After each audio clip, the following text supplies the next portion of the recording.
Hello and welcome back to another episode of Mystery Red Reads. I am your host, Mystery Red, and this is my disclaimer. This beta read and concrete is at the author's request. This video is for learning purposes.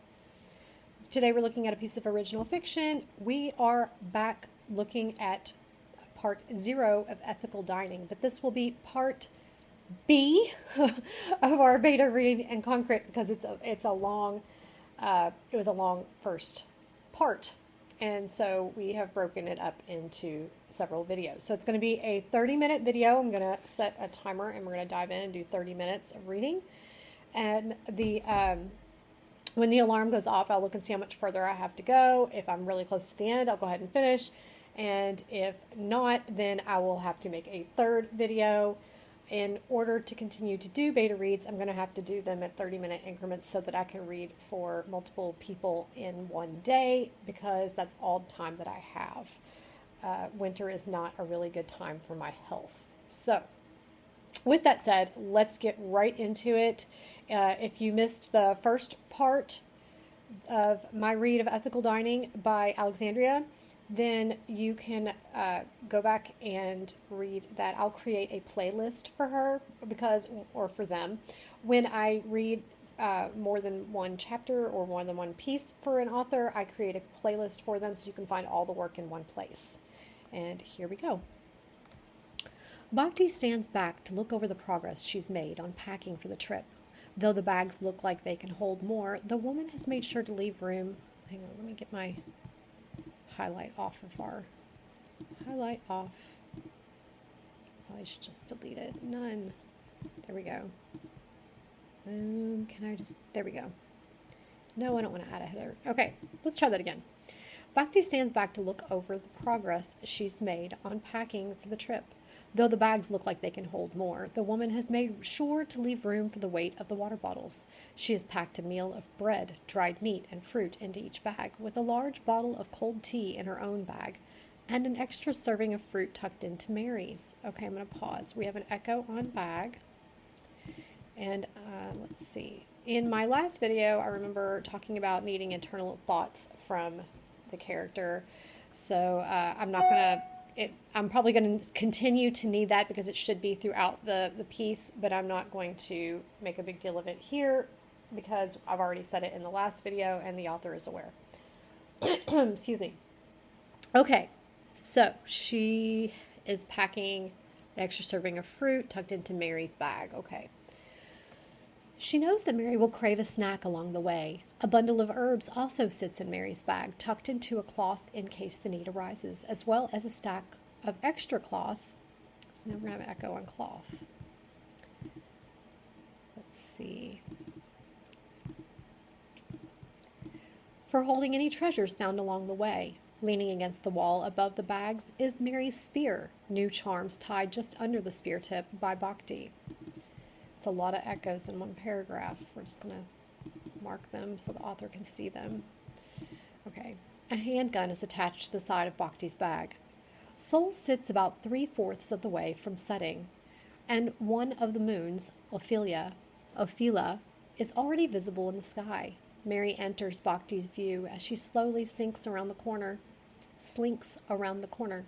She gives a cursory glance over the bags and opens her mouth to speak, but closes it, trusting the other Elvinoid's judgment on what to bring. This pulls the corners of Bhakti's lips into a half-smile. Mary must still be worn out if she's not asking unnecessary questions, she thought.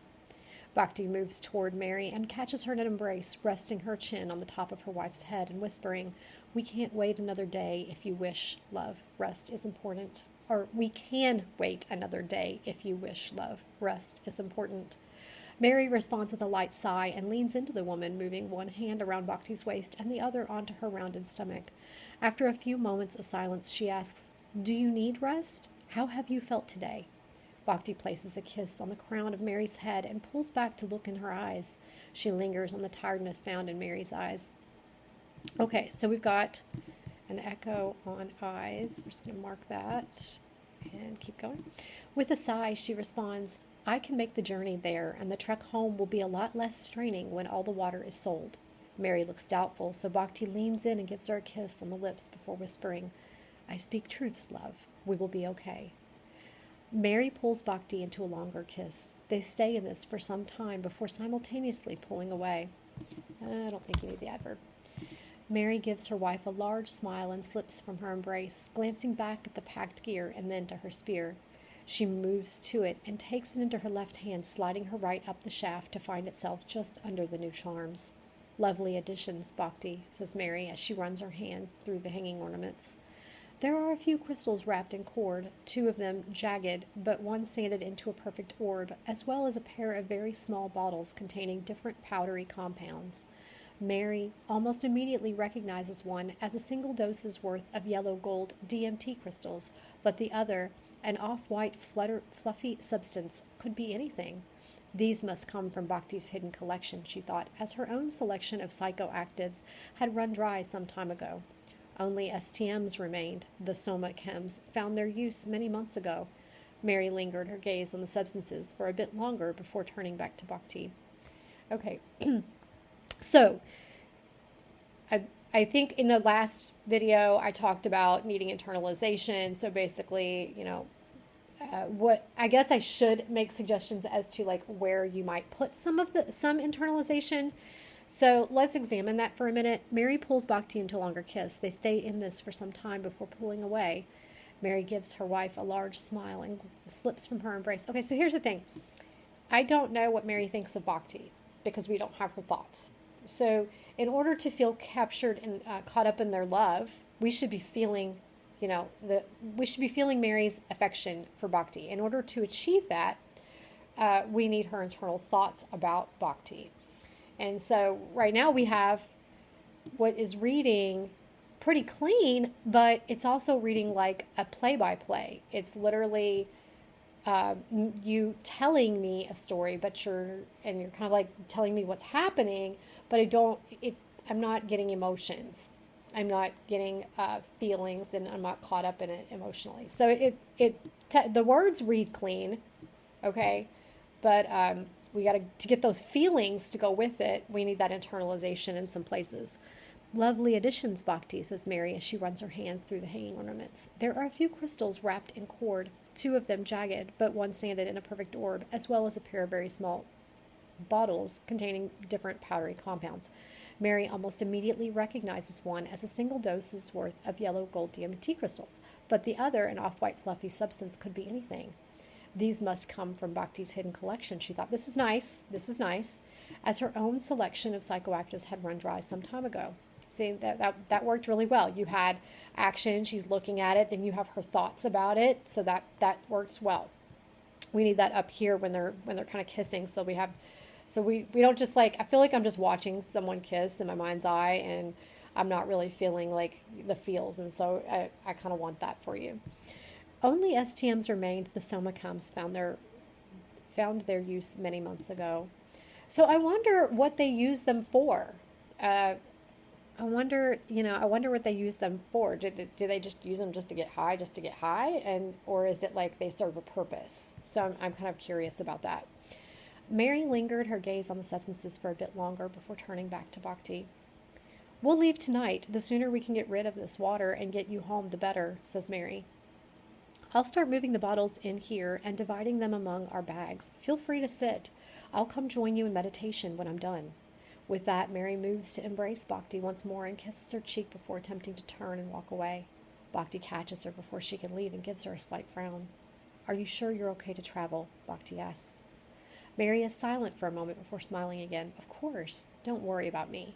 She pecks Bhakti's lips and spins around. As she walks away, Bhakti shakes her head before finding her place at her meditation cushion, pulling herself into a half-lotus position and slipping into mindfulness. So, I also discussed point of view with this author, talking to them about switching, head hopping back and forth, because at this moment, I felt like we were with Mary up to now, and here we feel like, I feel like this is now in Bhakti's mind because Mary has turned and walked away. But the author is aware, and it seems like it was a deliberate choice, so we're going to accept it, and we noted it, and we're just going to roll on. Mary moves the filled water bottles to the living room and makes many trips before all of them are accounted for. She then begins to hook them up to any free space on the bags, making sure they won't limit movement to the best of her ability. After packing Bhakti's bag with water, she moves the rest to her own, nearly double the amount than Bhakti's. The few bottles left unpacked are moved to the side for their personal use at home. Mary looks over the load and its content. She turns and finds her place next to Bhakti, and the two meditate until Soul's light is no longer lighting up their home. Okay, so we have kind of an echo. Illuminating their home, maybe? Illuminating might be another option. What is this note on here? Is there a note? Did I highlight? Did we have this was for a different purpose. Okay, that was for the last video. All right, we're going to keep going. Ophelia and Loon sit high in the sky among countless stars as Mary and Bhakti travel through the barren landscape of the wastelands. Their movement is slowed by the water weight they carry, but at their current pace they are set to reach Amitabha by the time Soul returns. Mary uses her spear as a walking stick to balance on as she moves forward, while also plunging the butt of the spear ahead to check for unseen dangers in their path. The couple is silent. Bhakti finds herself lost in the sight of the moons above her as they walk, while Mary anxiously scans the horizon for any movement. The pair stays close together, their arms brushing against each other often during the journey, though occasionally Mary steps further away and stops to look around them before finding herself pulled back to Bhakti. Although Mary has some fear of unknown evils lurking around them, there's a still peace both in and around the two Elvenoids. After many hours of walking and a few short breaks to rest and rehydrate, the two make it to Amitabha. As the settlement comes into view, Mary finishes half of the fruit that Bhakti packed for her, much to Bhakti's enjoyment. Amitabha sits about halfway between Oasis and Nibani, and the settlement's population presents this clearly. Most of the community consists of former citizens of Oasis and Nibani, as well as heretics, witches, water sellers, and other groups found among the wastelands. Though there are many permanent buildings the couple passes as they wander through the streets, there are just as many tents set up alongside the roads from both travelers passing through and immigrants looking for a permanent home. Mary and Bhakti, I think we have an extra space right there. Mary and Bhakti find themselves walking for some time before they make their way to the other side of the settlement. On the outskirts sits a building larger than most in town, a long brick structure and a small house connected into one through tarps from the sign hanging off the bigger building, as well as the large tanks lining the side of the premises. It is evident that this is owned by the water sellers in town. Mary lets out a sigh and makes her way into the building, through the door just under the sign, with Bhakti following behind closely. I don't know that you need closely, I just omit it. As she finds herself in front of a long desk with a few workers garbed in robes and head covers. Though the workers are covered, it is obvious. Okay, I'm going to pause because I'm starting to think this is a really long sentence as I'm reading it, and I'm seeing an opportunity to end it and start a new sentence. Mary lets out a sigh and makes her way into the building through the door just under the sign, with Bhakti following behind. Period. Why is my little... I'm clicking and it wasn't working. Okay. She finds herself in front of a long desk with a few workers garbed in robes and head covers. Though the workers are covered, we have head cover. We have like a sound echo, but I'm just going to let it go. It is obvious from the horns protruding out underneath the head cover. Oh, okay, so that's too many. All right, so let's show our echo here. It's a little bit too many in too close proximity. I was going to try to let head cover and cover go, but then we have head cover again, and it's just a little bit too much. Let's see. It is obvious from the horns protruding out underneath the head covers that at least two of them are goblinoids. Mary instinctively begins unpacking the bottles from her bag, and this immediately draws... So we have two adverbs in close proximity to each other. I'm trying to let adverbs go a little bit here and there, but if we have like two in the same area, I kind of am inclined to recommend that we do away with them, with at least one of them. Mary begins unpacking the bottles from her bag, and this draws the attention of one of the goblinoids, who turns to the couple and gives a slight bow before starting to count the water. Bhakti follows the lead. Do they have a gender? I guess maybe they don't know because they're another species. I'm not really sure. We're just going to go with the. Bhakti follows the lead and also removes her water weight. The worker begins speaking as they count, saying, "Greetings, greetings, how may I help you? Look at Looking to purr, Mary interrupts them. Crud ticks, please. The goblinoid nods and finishes counting, then takes a few moments of thinking before saying flatly, This looks to be 200 ticks worth. Mary blinks and looks down at the water, then tilts her head, saying, Only 200? For all of this?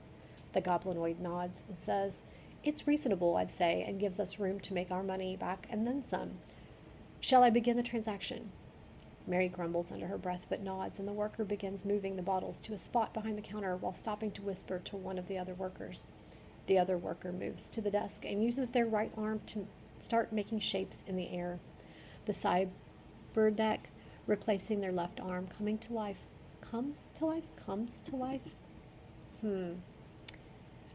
I kind of wanted comes there. Replacing their left arm comes to life with colored lights as they manipulate the text space unseen by the couple. They look at Mary and ask, Your account? So I'm just going to say notes and video, and you can see how you like it with the way I read it. Let's see. Mary shakes her head and replies, Put it on data stick. The technomag smirks and reaches under the desk to receive a small rectangular piece of tech that they then slot into the side of their cyberdeck. After a few seconds, an audible beep comes from their left side and they remove the data stick, then hand it to Mary, who spins around on her heel and begins to walk away. Simultaneously, the three workers say, A pleasure to do business with you. Bhakti silently follows as Mary stomps out of the establishment.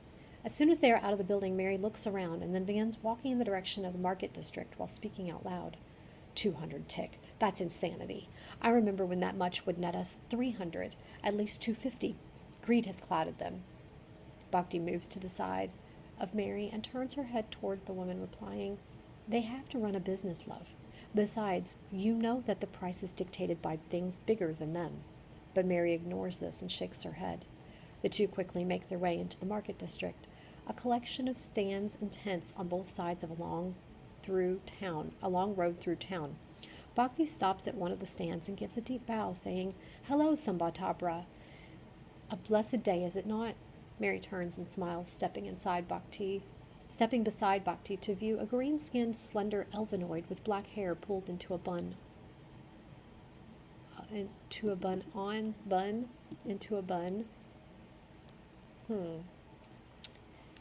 I think it wants to change it to this. But I kind of wanted to comment. I don't know. Let's try it. I think it's supposed to be bun sitting. So let's try that again. Mary turns and smiles, stepping beside Bhakti to view a green-skinned, slender elvinoid with black hair pulled into a bun, sitting behind a table. She immediately recognizes this as Sama. Tabra, the herb vendor, a familiar face that the couple visits every time they come to Amitabha. Mary raises her right hand with palm facing forward in a gesture of peace. She says, Samatabra, old friend, how are you? Samatabra. Why is it suddenly spelled differently? Interesting. I guess that's just, that's interesting, how it's said versus how it's spelled. I think we talked about that before too. Samatabra returns the gesture with their right hand and smiles. Bhakti, Mary, my favorite customers. I am alive, and that is a blessing. Their eyes look down to their hands as they begin packing herbs into small bundles. It's good to see you in town. Staying safe? Mary nods and leans on her spear. As safe as we can be, I'd say. The wastelands can be rough, but the journey here was fine. No sign of the church gov on the roads, and I haven't noticed any masks yet in town. Are they still staying away? Samatabra looks up and gives a half smile. For the most part. We occasionally get a few come through, but they don't stay long, just to stop along the way toward wherever they're going. Mary nods and opens her mouth to respond, but is interrupted when Bhakti moves forward a few steps and places her hand on her stomach, saying softly, I am with gift. Samatabra lights up and raises their left hand to the side of their forehead, looking toward the sky, before back to Bhakti. Blessed days. I had a hunch. You're showing. Congratulations, you two. A new soul has entered the cycles. They then turn to Mary, and their smile settles into a solemn, straight face. Keep her from the eyes of the church gov. You know how they are about unauthorized births. They say before their lips creep back into another smile. I trust you will, though, Mary, and your family will always be blessed by your strength. The smile is contagious, and the couple both find themselves grinning. Mary comes back behind Bhakti and reaches around to rest a hand on Bhakti's stomach. She says, "Thank you, friend." Samatabra looks down and finishes packing the bundles, then places them on their stand in front of the couple. Mary asks, "How much do I owe you on this day?" Samatabra shakes their head and responds, "Consider it a gift for the good news. Truly." Mary opens her mouth to protest, but Bhakti lets out a slight laugh and reaches out to grab the bundles, placing them into her pack and saying, "Thank you, Samatabra. We appreciate everything you do." Samatabra gives a bow of their head and says, "Of course, Bhakti. Have a safe trip on your way home." The couple steps away and visits a handful of other stalls, picking up food and other supplies along the way. Kind of have a sound echo on away and the way. I'm just going to highlight it to point it out to you. That's kind of a preference type thing. I don't like anything to distract my reader. Let me change that color because I think I used that for a different thing. I'm going to just do that. You could just remove this and ignore it if it doesn't bother you. After their shopping, they make their way, seeing that we have way again, and that's notable. Okay. That's why we observe, because it could pop up again, and then we're like, oh yeah, we definitely need to take a look at that. Okay, let's keep going. After their shopping, they make their way through town to come to the inn, a large brick building with 2 floors. They enter the establishment and note that it is rather busy for Amitabha as they move to the bar and sit down. A human woman behind the bar turns and walks over to the Elvinoids, asking, "How may I help you?" Mary says, "We need a room, and a couple of meals with wine would be nice." The human looks at the 2 and asks, "2 beds?" Mary corrects, "1," and holds out the data stick from the water cellars. The human nods and spins around to prepare their food. After a few moments, she places a bowl of stew in front of each of them, with a piece of bread on top, then follows with 2 glasses that she fills with an unlabeled bottle of red liquid. She also places down a key with a small tab labeled 7 hanging off it for their room. She says, "Enjoy," before turning and getting back to their work. Mary immediately begins eating her food while Bhakti says a few words under her breath. So I'm just noticing, like, it's reading clean technically, okay? But I'm not feeling the connection, and we basically went over that. We talked about it needing internal thoughts and me recommending that you consider the point of view be one character and the other. Like, you can even switch back and forth between Mary and Bhakti from chapter to chapter, but to get closer to them and to be more emotionally involved in their story, I need thoughts and feelings. And without it, I'm just reading a play-by-play of this whole process of them going to sell this water. Mary immediately begins eating her food while Bhakti says a few words under her breath before eating. The food is warm and seasoned well, and while not the most tasty of meals, it is a lovely experience nonetheless. Mary finishes her wine quickly and raises her hand to get the attention of the woman behind the counter, who sees this and grabs the bottle of wine. I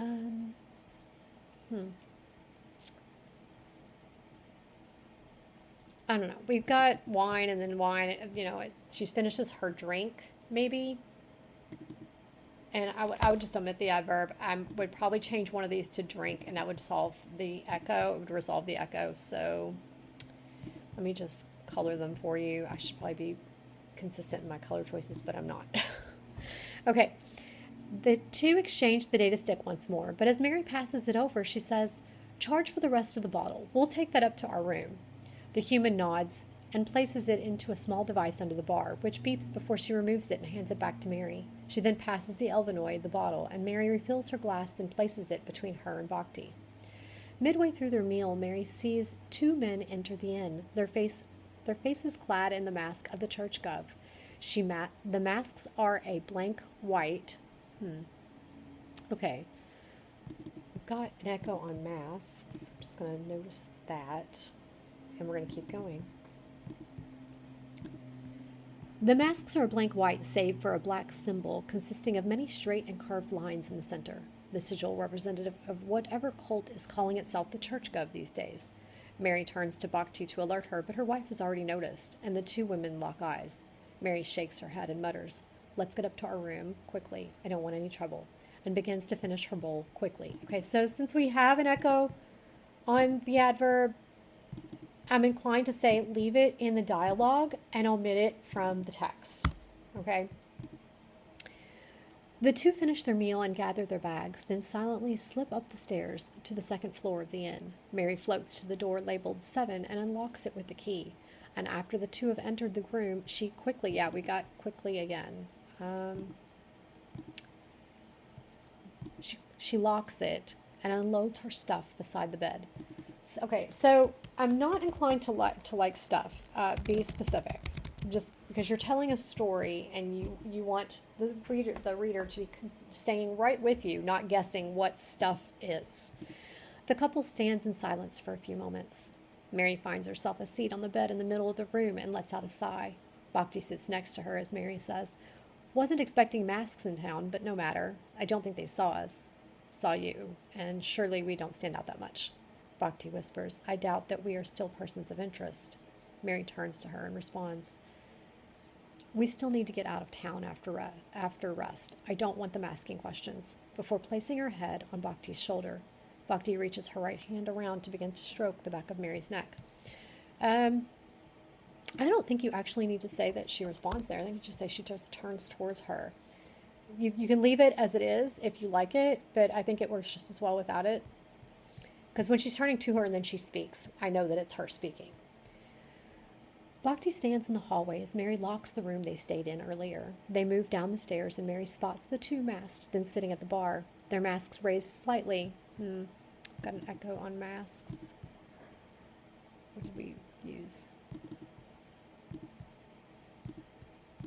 And then we have an adverb. I'm going to leave it. I'm going to leave the adverb. Okay. They move down the stairs and Mary spots the two masked men sitting at the bar, their masks raised slightly to reveal their mouths so that they can drink. Bhakti makes a direct line to the door as Mary curves by the bar and drops a key onto it, then moves to the door. Okay, so we have an echo on door.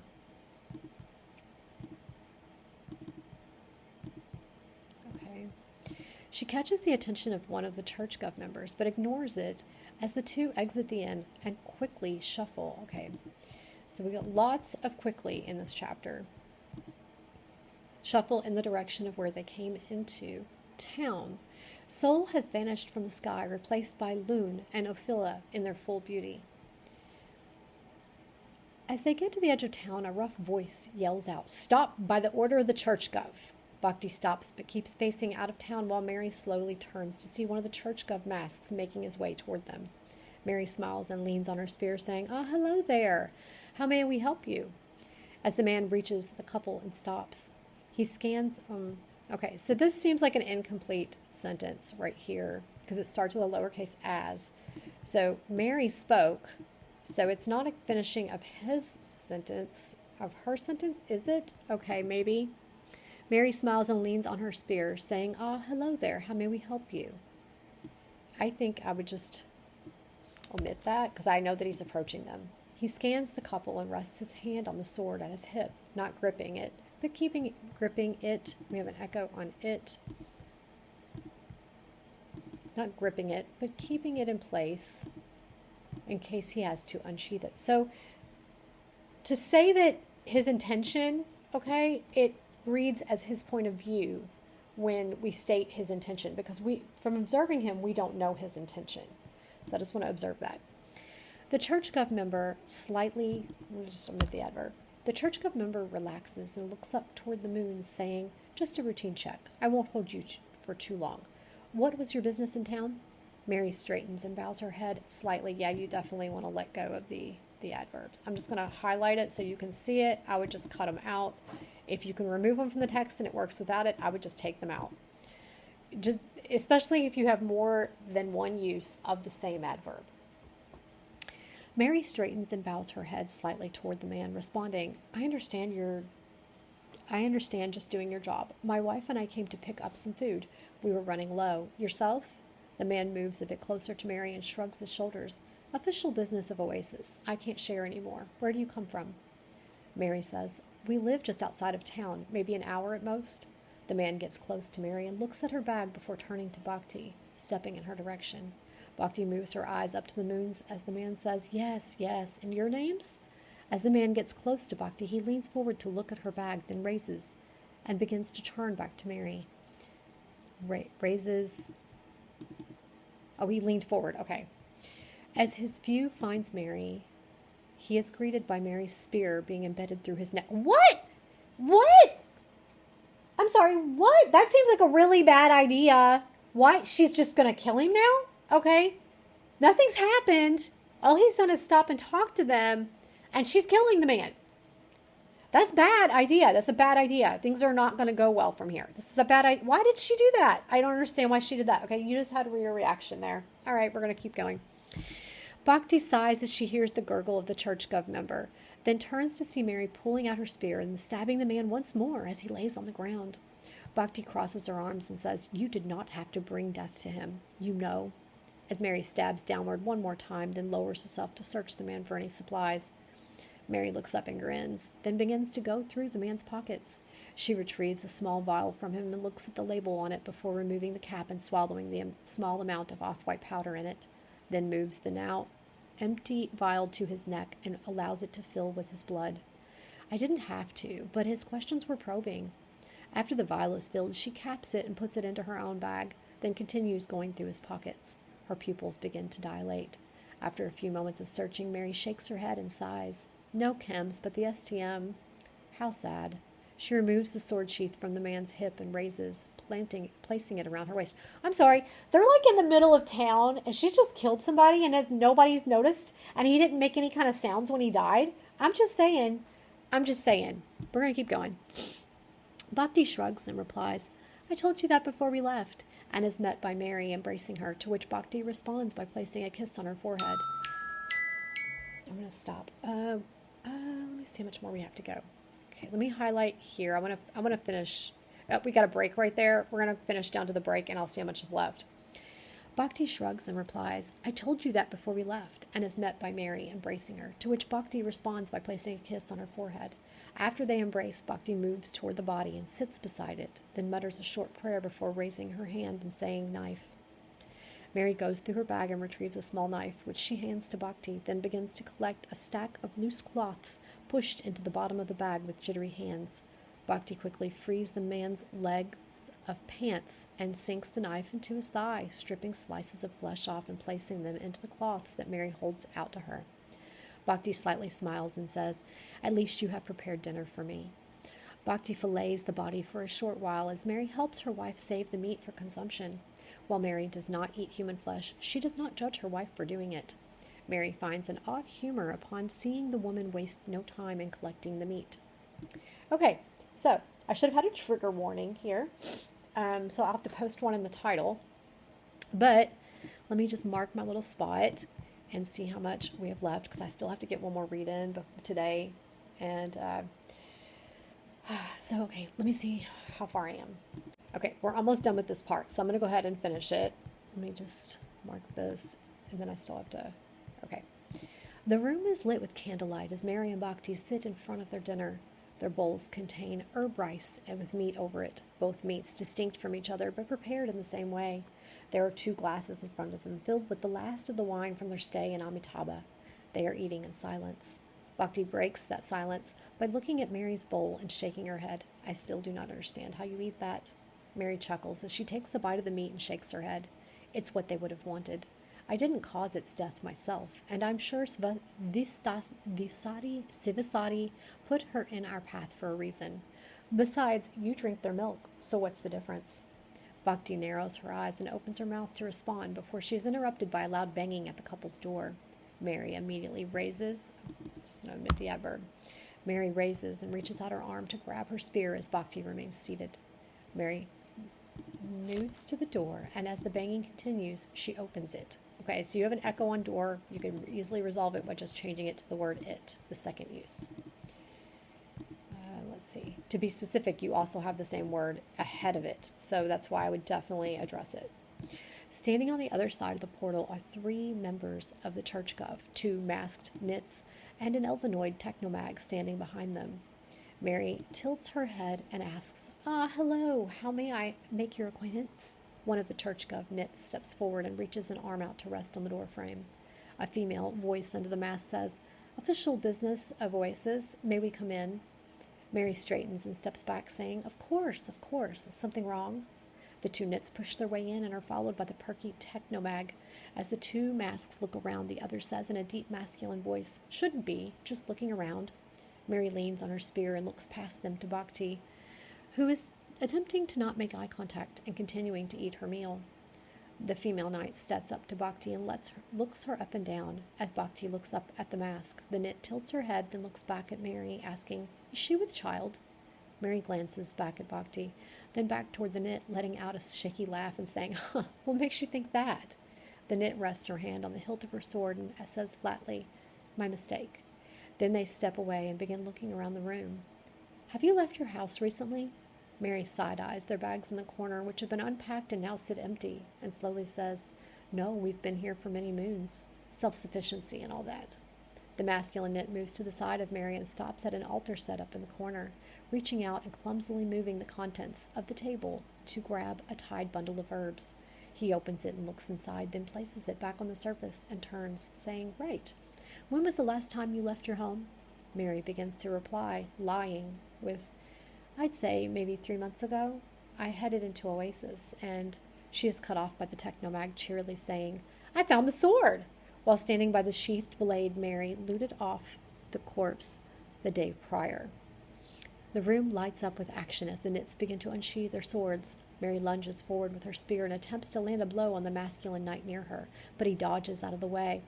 I'd say he dodges. I don't think you need all that. He dodges, and the tip of the spear bounces off the brick wall behind him. The female knit raises her sword and turns to Bhakti, but the elvenoid woman has vanished, leaving the knight looking around for her. The technomag cheerily bounces in place and gives a slight cap, saying, "Oh, fun!" The masculine knit unsheathes his blade as Mary pulls her spear back and prepares for another lunge.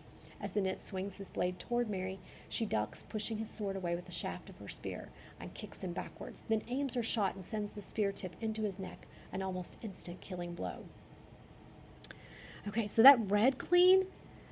There's a lot of commas. We got 1, 2, 3, 4, 5. You could probably break this into multiple sentences. I'm just going to say notes and video. And you can keep it nice and tight like that. Just looking for sentence breaks. As the knight swings his blade toward Mary, she ducks. Period. Pushing his sword away with the shaft of her spear, she kicks him backwards, then aims her shot and sends the spear tip into his neck. Period. It was an almost killing blow. It was an almost instant killing blow. See, so you can very easily break it up and make it. Action can be nice and short and a little bit choppy. It's just fine. With no time to appreciate her accuracy, Mary lets go of her spear and rolls on the ground to avoid the living knit's sword slash behind her, Mary ending up beside the joyous technomag and pushing her out of the way to grab the looted sword. The technomag giggles as Mary swipes down to send the sheath flying off, then raises the blade to block another swipe of the knit. The metal-on-metal clash echoes through the room, and the blades push against each other before coming apart to allow them to strike once more. Mary winds up for a strike, but then lets out a gasp and lowers her arms. Bhakti appears behind the knit and fires a shot of her handgun into the back of the knit's head, sending their lifeless body crumpling down into the ground as red blood splashes forward onto the walls of the room. When the knit falls, Bhakti looks down to see the knit's sword driven through the side of Mary, who slowly drops to her knees and finds herself within the embrace of Bhakti. Crimson essence pools underneath the couple. Mary blinks and meets her eyes with Bhakti, then lets out a soft chuckle. "Well, that was eventful," she groans out, trying to prop herself up, but unable to as the pain of the sword within her shoots through her body. Bhakti moves her left hand to the back of Mary's neck and begins to rub, rapidly stuttering out. "Shh, oh love, relax, relax." Mary softly grins at Bhakti and opens her mouth to respond, but is unable to find words before she rests her head on Bhakti's chest. Bhakti frowns, and tears begin to drip from her eyes, her free hand moving to clear the fabric of Mary's clothes from the wound as she repeats, "Stay with me, please stay with me." Mary chuckles again, and this chuckle quickly escalates into full laughter as she raises her head with closed eyes. "Fitting, I'm in the haze now. I didn't realize. No, I forgot that it was this easy." Bhakti is now sobbing and plants endless kisses upon Mary's forehead, whispering a long prayer to the body of the dying woman. Mary breathes in a long breath, holds it, then exhales as her weight collapses into her wife. Mary opens her eyes to look upon Bhakti, and her smile widens, saying, It's no worry. I'll see you again. Bhakti shakes her head and responds with, I know that, love, but I am not ready for you to leave this vessel. Please stay with me, please. Mary weakly raises a hand to Bhakti's face and rubs the side of her cheek. Bhakti leans down, and their lips meet in a long kiss. When Bhakti pulls back, Mary has left the vessel of Mary. Bhakti weeps. And then we are done at this part. Greetings. Thanks for taking time to read this text. Though I've worked on a few projects recently, I guess this one ended up as my debut. And while I have loved to spend much more time on it, I am aimed for a Halloween release and stuck to it. If you'd like to see more of Mary and Bhakti, their incarnations to be found in other projects under the God Skull series to be published as soon as they are done. Currently aiming to put out the skull hunting RPG next, then either the novel duology or some more short stories by Alexandria. Okay, so we have action, we had murder, we had cannibalism, we had romance. I think it's a pretty well-rounded story. All right, so yeah, it read pretty clean. I think you just had some adverbs in there and a couple places where you could make it short and choppy. And then we need internal thoughts, which we talked about in the last video. So I don't need to like harp on it here. I can just kind of point out where we kind of might put it. And I think when you read through, if you decide to choose one character's point of view, it'll be easier when you reread through to say, okay, how does this character feel about this in this moment? And what's going to happen is you're going to have more of a feeling down here. Like I'm sad that Mary died. I think it's a sad ending. So I'm not super fond of sad endings, and I'm not super fond of killing off the main characters. But all that said, that's a personal preference. I think what would happen if I had internal thoughts and I had connected with this couple deeply, and then I would probably be crying here. Okay, I don't want her to die, and I did feel sad. I do feel sad, but I think that tears would be flowing, at this point if I was deeply connected to them. And you're going to achieve that by adding the internal thoughts, and so it'll be like adding a whole new dimension and a whole new layer to your writing. It is interesting. Back when Mary kills the dude, or the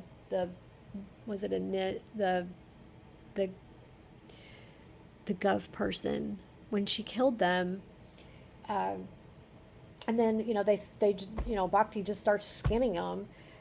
It'd be interesting to have the internal thoughts of the character as they're doing that. Like they have no empathy, no compassion, no, just killed the dude. Now, given this is is this apocalyptic? I forgot our timing on this. I feel like it was like a post-apocalyptic type setting, which in that case, you're trying to survive. But at the same time, there has to be a thought while you're carving a human. There has to be thoughts. And how did you arrive at becoming this? Okay. Does she remember starving? Does she remember breaking? Does she remember a time when she was not okay with this and was trying to fight with the urge to do it because she was so hungry? So when you add that layer of depth to the internal thoughts of the character, and through those internal thoughts, you can give their feelings and their memories, and then they become very visceral and very real, and then you become emotionally attached to them. And so when they die and you realize they're suffering, the suffering that has led them to this moment, and how they came to make these decisions that they made. Because honestly, when Mary kills him, I didn't see it coming. I was like, why the heck did she kill him? He was asking some questions. They probably could have just had this conversation and moved on. Except that, obviously, in order to have them show up at their home, and then she's got evidence in the home, which just Mary does not seem particularly bright to me. She made some bad choices. And then Bhakti supported them when she was carving the dude up, okay? So life choices that kind of led to this moment. And it's a little hard to feel too terribly bad for them. I'm kind of sad because, Bhakti's going to have a baby, and she's no Mary to raise her baby with. But at the same time, Mary just kills people heartlessly, and Bhakti's gets behind it enough to carve him up for her. So it's just, when, in order to care about characters who are doing these heartless things, we need we need to be connected to them, closely involved and invested in them, and be able to empathize with them. And then when you're emotionally connected to them, you're going to get the full punch that you're probably going for here.